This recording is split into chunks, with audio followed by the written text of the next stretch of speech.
Salam sejahtera dalam kasih Kristus. Apa kabar hari ini? Semoga Bapak Ibu Saudara sekalian dalam keadaan tubuh yang sehat, selalu bersukacita dan mengucap syukur senantiasa dalam Tuhan, sebab itulah yang dikehendaki oleh Yesus Kristus Tuhan kita. Saudara, ada sebuah ungkapan bijak yang mengatakan, satu orang yang memiliki komitmen itu lebih baik daripada 100 orang yang hanya memiliki niat. Saudara, pertanyaan yang diajukan dalam buku MTPJ Gemim tanggal 30 Oktober sampai tanggal 5 November tahun 2022 merupakan penjabaran dari Kejadian pasal 15 ayat 1 sampai ayat yang ke-21 dalam sorotan tema komitmen pada perjanjian. Itulah sebabnya di awal ulasan menjawab pertanyaan dalam buku MTPJ Gemim ini, saya mengawalinya dengan ungkapan bijak tentang komitmen. Nah, sekarang mari kita arahkan perhatian kita pada 3 pertanyaan yang diajukan, dan mari kita ikuti jawaban yang akan saya share melalui kesempatan ini. Pertanyaan yang pertama, apa maksud tema komitmen pada perjanjian menurut Kejadian 15 ayat 1 sampai ayat yang ke-21? Saudara, yang pertama-tama harus kita pahami adalah apa itu komitmen pada perjanjian. Itu berarti kita harus menelusuri dulu apa sesungguhnya yang dimaksud dengan kata komitmen. Berdasarkan asal-usul kata komitmen ini merupakan kata serapan dari sebuah kata dalam bahasa Inggris yang berakar dari sebuah kata dalam bahasa Latin comitere, artinya menyatukan, menggabungkan, dan mempercayai. Nah, upaya untuk menggabungkan, upaya untuk menyatukan itu bukan hal yang mudah. Ketika negara Amerika misalnya merdeka, upaya untuk menyatukan orang yang berkulit hitam dan orang yang berkulit putih itu membutuhkan waktu beratus-ratus tahun. Demikian juga halnya dengan di Afrika Selatan ketika Nelson Mandela menjadi presiden. Itu membutuhkan waktu yang cukup lama menyatukan orang yang berkulit putih dan orang yang berkulit hitam berada dalam satu pemahaman bahwa mereka memiliki posisi dan kedudukan yang sama di dalam negara itu. Penjelasan ini mau menunjukkan kepada kita bahwa ternyata komitmen itu bukanlah hal yang mudah. Sebab dalam komitmen ada upaya menyatukan dan mempercayai. Nah, dari asal-usul kata ini, kata komitmen kemudian dirumuskan sebagai sikap setia dan tanggung jawab terhadap sesuatu hal, baik itu diri sendiri, orang lain, organisasi, dan lainnya. Jadi intinya adalah sikap setia dan bertanggung jawab terhadap sesuatu. Itulah komitmen. Kalau kita menggali lebih dalam Kamus Besar Bahasa Indonesia, kata komitmen memiliki 3 pengertian. Yang pertama, tanggung jawab. Yang kedua, perjanjian atau keterikatan untuk melakukan sesuatu. Dan yang ketiga adalah kontrak. Ini menarik saudara sekalian. Setiap orang yang bertanggung jawab, orang itu berkomitmen. Setiap orang yang berpegang pada perjanjian, orang itu berkomitmen. Dan setiap orang yang berpegang pada kontrak hingga akhir, orang itu berkomitmen. Ada beberapa contoh dari sikap komitmen, seperti komitmen pada diri sendiri, komitmen pada pekerjaan, komitmen pada lingkungan, komitmen pada hubungan percintaan, komitmen pada keluarga, dan lain sebagainya. Selanjutnya, apa itu perjanjian? Perjanjian adalah persetujuan, baik tertulis maupun lisan, yang dibuat oleh 2 pihak atau lebih, masing-masing bersepakat akan menaati apa yang tersebut dalam persetujuan itu. Jadi untuk lebih mudah diingat, perjanjian itu persetujuan, ya, yang disepakati entah satu orang, entah lebih, Ketika mereka sepakat terhadap apa yang mereka setujui, itulah perjanjian. Nah, dari sini jelas komitmen pada perjanjian adalah sikap setia dan bertanggung jawab pada perjanjian. Sikap setia dan bertanggung jawab pada persetujuan yang telah disepakati bersama. Sekarang mari kita kaji apa maksud komitmen pada perjanjian menurut Kejadian pasal 15 ayat 1 sampai ayat yang ke-21. Mari kita pelajari bersama. Yang pertama, Tuhan menjumpai Abram lewat penglihatan. Itu jelas dalam bacaan kita. Kejadian pasal 15 ayat 1. Tuhan menjumpai Abram melalui penglihatan. Nah, penglihatan itu adalah gambar atau adegan yang ada di pikiran kita, yang di dalamnya ada pesan Tuhan. Entah kita sedang tidur, entah kita bangun dari tidur, ketika ada di dalam pikiran kita sesuatu yang sangat jelas, berupa gambar atau adegan-adegan, yang di dalamnya ada pesan Tuhan, itu adalah penglihatan. Nah, Abram mendapatkan penglihatan dari Tuhan. Di sini Tuhan berfirman kepada Abram. Perhatikan ayat 1 dari Kejadian pasal 15. Janganlah takut Abram, akulah perisaimu, upamu akan sangat besar. Tuhan menyampaikan kepada Abram, jangan takut. Jadi kehadiran Tuhan adalah mendatangkan ketenangan. Kemudian yang kedua, Tuhan mengatakan, akulah perisaimu. Itu berarti Tuhan adalah pelindung Abram. Dan yang ketiga, upamu akan sangat besar. Upah adalah penghargaan terhadap orang yang telah berjerih lelah dalam pekerjaannya. Nah, ini sebuah firman yang luar biasa di mana Tuhan menjanjikan ketenangan, Tuhan menjadi pelindung, Tuhan memberikan upah yang sangat besar. Tetapi apa yang terjadi dengan Abram? Dalam ayat yang kedua, Abram mengeluh kepada Tuhan karena dia tidak punya anak. Dia tidak punya keturunan. Jadi dia akan meninggal tanpa keturunan. Dan secara logis, Abram tahu jika dia meninggal tanpa keturunan, maka hambanya Eliezer, orang Damsyik itu, yang akan mewarisi kekayaannya. Nah, disinilah Tuhan menyampaikan janjinya kepada Abram. Dia membawa Abram keluar lalu melihat bintang di langit. Tuhan menyuruh Abram menghitung bintang itu. Banyak sekali jumlahnya. Dan Tuhan menyampaikan bahwa keturunan Abram seperti bintang di langit banyaknya. Ini sesuatu yang tidak mudah untuk dipercayai saudara sekalian. Karena Abram sudah lanjut usia. Ya, istrinya sudah lanjut usia, sudah menopause, lalu dijanjikan anak dan keturunannya seperti bintang di langit. Di saat itu dijanjikan, Abram tidak punya anak dan istrinya sudah menopause. Istrinya Sarah sudah lanjut usia. Tidak mungkin orang yang lanjut usia bisa mendapatkan anak. Tetapi yang menarik di sini, ayat 6 mencatat, lalu percayalah Abram kepada Tuhan, maka Tuhan memperhitungkan hal itu kepadanya sebagai kebenaran. Luar biasa, ajaib. Abram mempercayai janji Tuhan. Abram berkomitmen di sini pada janji Tuhan. Dan karena komitmennya inilah Abram diberkati. Dia mendapatkan apa yang dijanjikan oleh Tuhan. Karena dia sungguh-sungguh berkomitmen mempercayai janji Tuhan itu.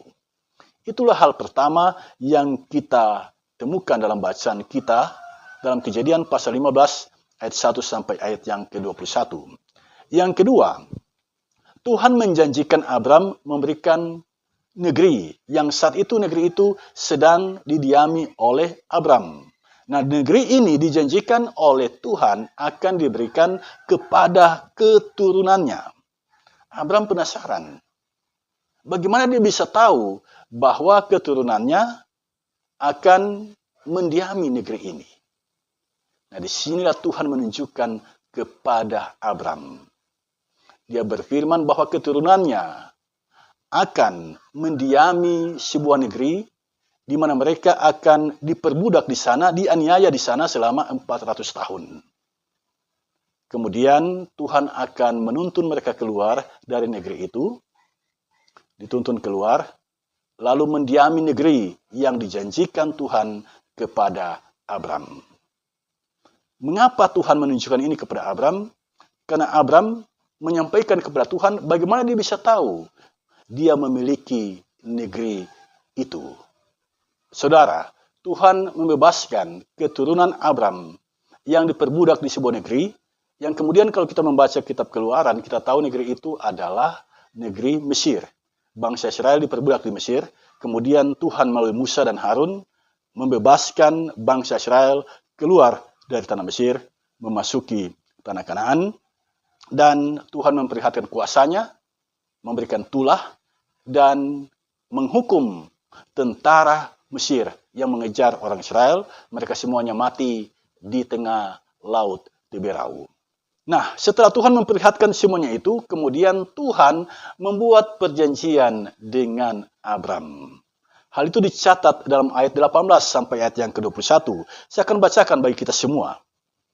Pada hari itulah Tuhan mengadakan perjanjian dengan Abram serta berfirman, "Kepada keturunanmu lah kuberikan negeri ini, mulai dari sungai Mesir sampai ke sungai yang besar itu, sungai Efrat, yakni tanah orang Keni, orang Kenas, orang Kadmon, orang Het, orang Feris, orang Refaim, orang Amori, orang Kanaan, orang Girgasi, dan orang Yebus itu." Ini isi perjanjian bahwa Abram, keturunan Abram akan mendapatkan negeri yang luasnya dari sungai Mesir sampai ke sungai Efrat. Itu negeri yang dijanjikan oleh Tuhan kepada Abram. Keturunannya akan mendiami negeri itu. Dan jika kita membaca kitab Keluaran, Tuhan menepati janjinya. Tuhan menepati janjinya, bangsa Israel diizinkan oleh Firaun meninggalkan tanah Mesir, mengembara 40 tahun di padang pasir, kemudian mereka memasuki tanah Kanaan. Di sini kita mendapatkan pelajaran penting. Yang pertama, ketika Abram berkomitmen, berpegang pada janji Tuhan, Abram diberkati. Komitmennya itu diperhitungkan oleh Tuhan sebagai kebenaran. Yang kedua, ketika Tuhan berkomitmen, Tuhan mewujudkannya. Tuhan tidak ingkar janji. Dia setia dan bertanggung jawab terhadap apa yang dijanjikannya. Selanjutnya, mari kita lihat pertanyaan nomor 2. Menurut pengamatan saudara, apakah komitmen pada perjanjian masih relevan saat ini?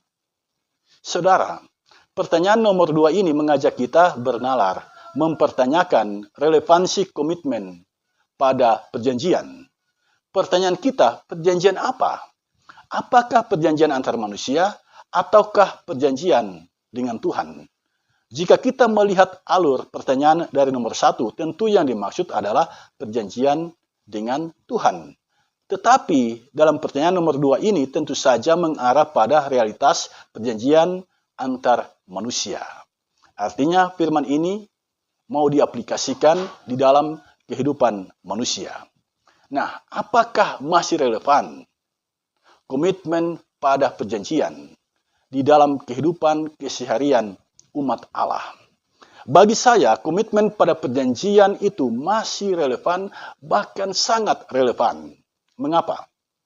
Dalam hal hubungan, tanpa komitmen pada perjanjian, persahabatan kita bisa berakhir.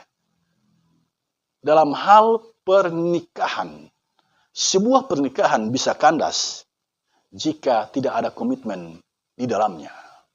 Hubungan kerjasama antar lembaga, antar perusahaan, antar instansi, itu semua akan berakhir jika tidak ada komitmen di dalamnya. Dan antar gereja pun bisa bersitegang dan relasinya menjadi rusak jika tidak ada komitmen di dalamnya.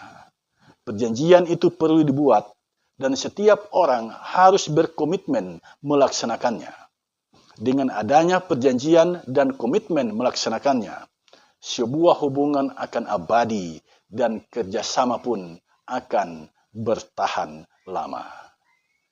Yang ketiga, wah ini lebih praktis lagi saudara sekalian.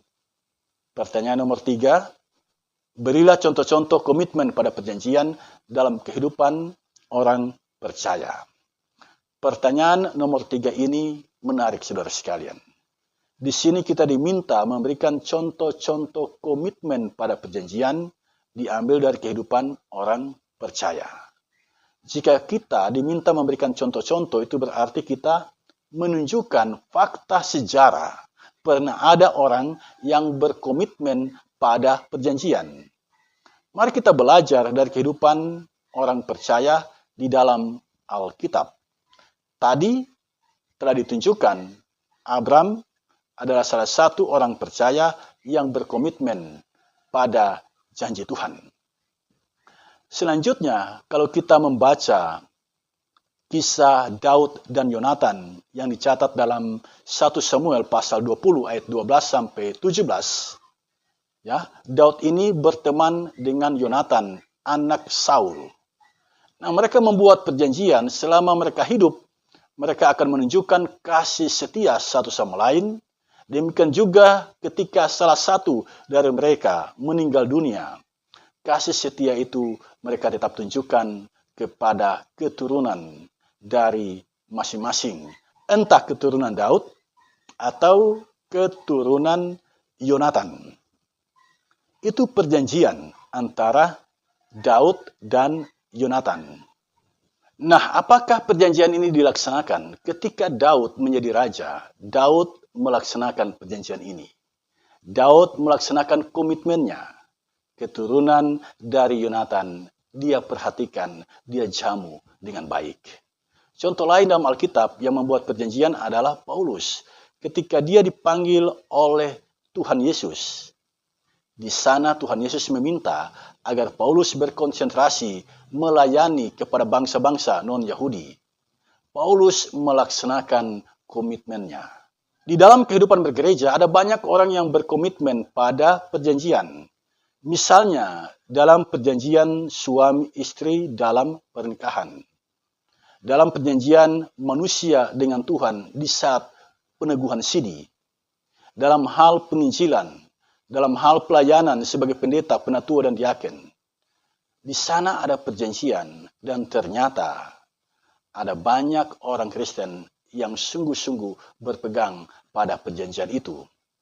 Nah, dalam hubungan dengan Tuhan, ada banyak orang yang sampai saat ini tetap berkomitmen pada perjanjiannya dengan Tuhan Yesus. Misalnya pastor yang berkomitmen tidak menikah, atau para pendeta yang berkomitmen menekuni dunia pelayanannya, memberitakan Injil Kristus di sepanjang perjalanan hidupnya. Nah, saudara sekalian, itulah 3 pertanyaan yang diajukan, dan inilah jawaban yang boleh saya share melalui kesempatan ini. Coba simak ucapan Zig Ziglar berikut ini. Dia mengatakan, karakterlah yang membuat kita keluar dari tempat tidur. Komitmen yang memindahkan kita ke dalam tindakan, dan disiplin yang membuat kita mampu untuk menindaklanjutinya.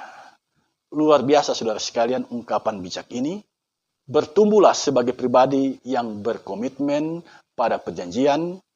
Tuhan Yesus sumber hikmat memberkati kita semua. Shalom.